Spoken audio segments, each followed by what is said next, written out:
copiava estampes de llibres o de revistes, el que caia per ahí en les meves mans, feia còpies a lápiz, m'agradava Tiziano, en fi, lo clàssic, però no sé, però era per instint, ningú m'havia dit res, sinó que...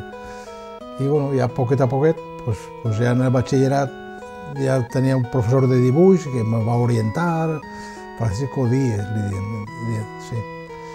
I, bueno, al mateix temps estava en lo de la música, que feia dibuixos també de Beethoven i de Schubert, els músics clàssics.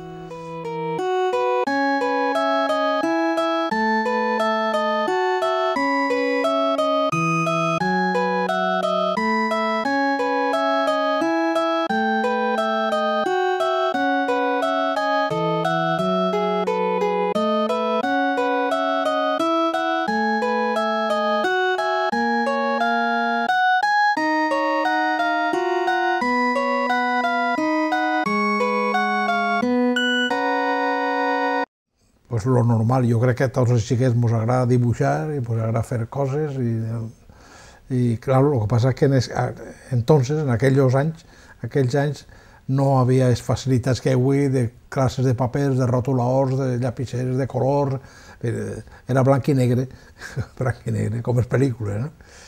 I ja un poc major sí vaig aconseguir uns llapices de colors, no?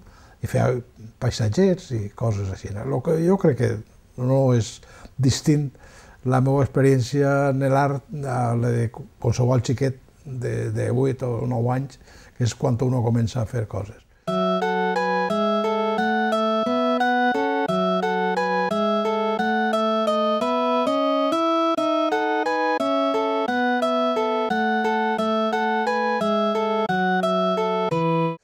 Teníem un professor, Vicente Sellés, me recordo, en la primària, aquí en el poble, que dibuixava molt bé. I ell va ser un poc el principi d'aquesta inclinació, prestar un poc d'atenció a la imatge, no?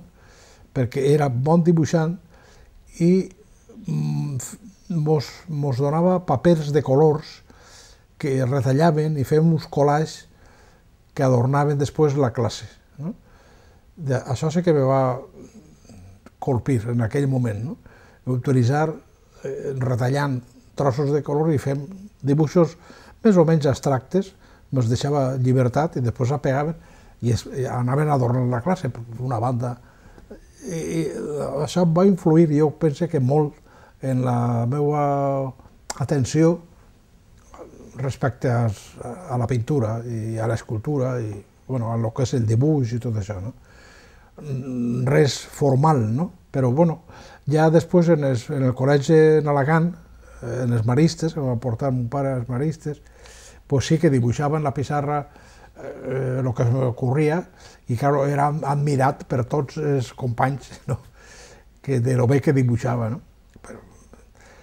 I per passar els exàmens, molts, perquè entonces eren les làmines, hi havia unes làmines oficials que tenies que copiar, no?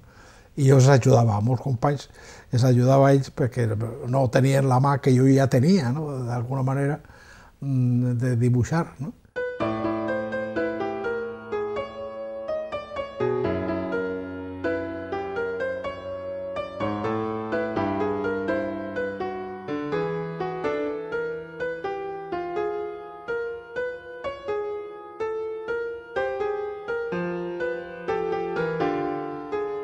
En realitat no tenia clar si em dedicaria pel camí de la música o pel camí de les arts plàstiques. O sigui, vaig anar a Madrid per fugir de l'ambient que no m'agradava, del poble i d'Alacant i, bueno, no sé, als 18 anys tens ganes de fugir, de veure món, no? I vaig conèixer allí a un pintor, Luis Mosquera, que era primera medalla de la Nacional, en fi, molt clàssic, que me va aconsellar el que jo no sabia, que hi havia una escola superior de Belles Arts, que era una carrera que s'estudiava, que eren 5 anys, estava el Círcul de Belles Arts on podia matricular-me, el Museu del Prado, que sí que coneixia naturalment, i visitava molt, els diumenges sobretot, que era gratis, i anava i passava hores allí mirant els quadres, i bueno, ahí ja se va sedimentar un poc que era per ese camí de les arts plàstiques per on volia anar, no?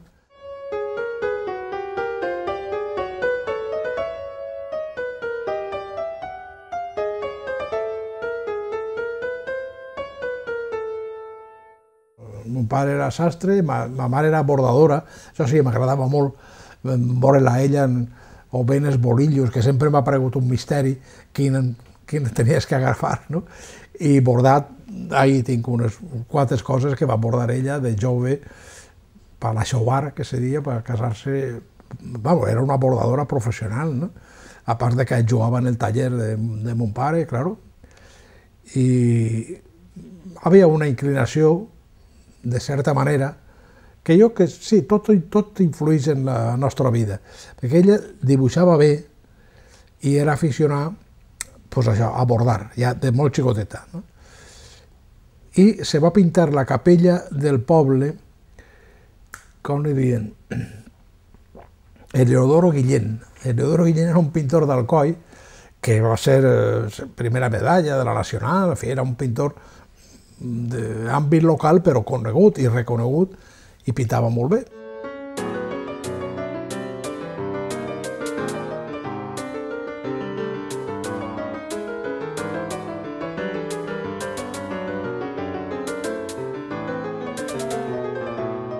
Ma mare vivia en l'Almàssera, on havia nascut, era des d'avantpassats, no?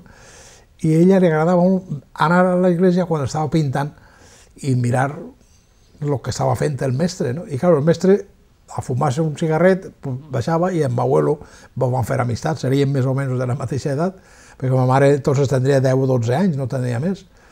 I va veure el que ja bordava, diu, aquesta xiqueta dibuixa molt bé. L'abuelo era el tío Quito de la Màscara. Per què no me l'envia? Perquè tenia l'estudi en Alacant. Diu, que vinga a Alacant algun dia al meu estudi i que li doni classes de dibuix. Però bueno, en aquell, estem parlant de l'any 910 o 912 o menys, per ahí, a principi de segle, una xiqueta soles a Alacant, això era impensable.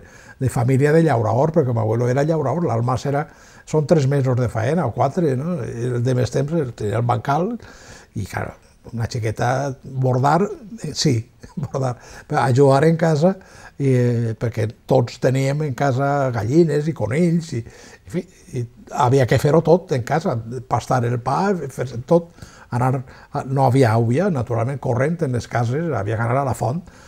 La feina de les dones era molt important per mantenir la casa, i ma mare tenia que jugar, naturalment. Ella era soles, no havia nascut encara amb un tio Pepe, que portava 7 o 8 anys, o 10, no sé. I total, que ma mare sí que era aficionada a dibuixar, a bordar i a dibuixar. I Eleodoro Guillén va suggerir la possibilitat de que la xiqueta, o sigui, és l'únic referent que té, que és el que m'has preguntat, no? Però frustrat perquè des de naixement, perquè era impossible en aquells temps, vivint en el poble que estava molt més lluny que ara d'Alacant, vol dir que no havia ni siquiera tramvia, perquè després havia un tramvia de mules, no?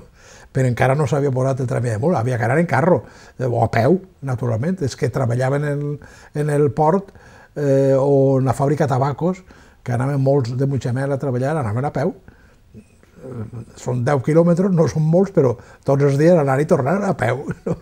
Serien 2 hores, 2 hores de camí. Són justetets. Claro, no, impensable. I és l'únic referent que hi ha, que ma mare sempre ha recordat aquells anys, el coneixement en un pintor ja major, que seria pues, això, com son pare, m'imagino, i veure pintar la cúpula de l'església, des del principi fins al final, tots els dies anàvem a veure com pintaven, és l'únic. I bueno, sempre he tingut per part de ma mare un apoyo, o sigui, ella m'ha apoyat, així era com un pare, no? Quan em vaig anar a Madrid va dir, bueno, fes el que vulguis, però jo ni un duro, o sigui, a mi no me demanes res. I bueno, ma mare m'enviava tots els mesos un cabasset, un paquetet en nous bullits i alguna llonganissa. Tampoc eren anys molt Així, en ma casa no se vivia mal, però sense estirar molt la cama, no?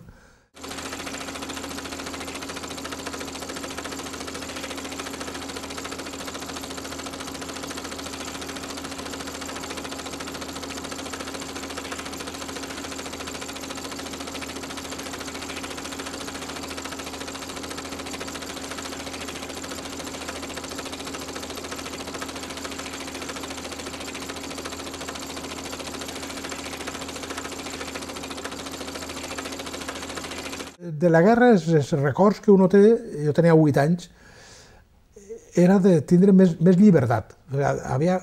Aunque els anys de la República jo els recorde molt, perquè teníem uns mestres, Vicente Sellers i la seva dona, doña Encarnación, que eren d'Alcoi, i tenia un fill, Vicente, que érem amics, era més o menys de la mateixa edat que jo, i érem amics. I el dic que era aficionat, pintava molt bé, dibuixava molt bé, i jo tinc aquest record de l'ensenyament en el temps de la República com algo luminós, brillant, bonico, perquè el sistema d'ensenyament de les escoles estava basat en el sistema Montessori, que era molt en punta de llança en aquells temps, no? Que després ho he sabut, entonces no ho sabia, no?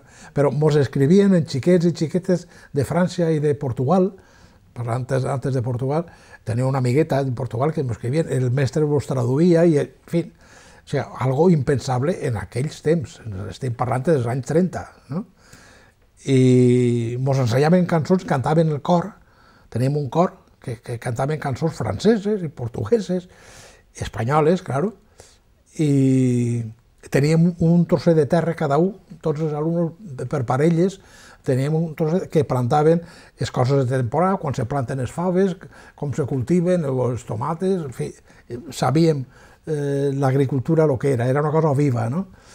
Després teníem una sèrie de mapes en les escoles, en les classes, que no ens feia falta estudiar geografia, que és el que jo he notat, com ara que saps que dono classe en el col·legi de primària, i els xiquets no saben on està Sant Petersburgo, o Roma, o Londres. Entonces ho sabien tot, perquè estaves mirant-ho, no necessitaves estudiar-ho, sinó que ho retenies perquè estaves mirant-ho tots els dies.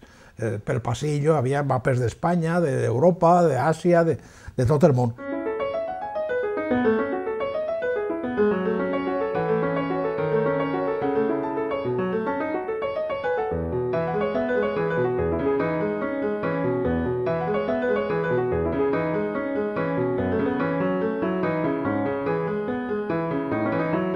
I clar, sabien perfectament, jo als 8 anys ja sabia on estaven els Urales, o el Danubio, o l'Amazones, i ara no ho saben. Ara preguntes als xiquets de 10 anys i no saben on està res, ni Barcelona, saben on està. I reconèixer-lo en el mapa.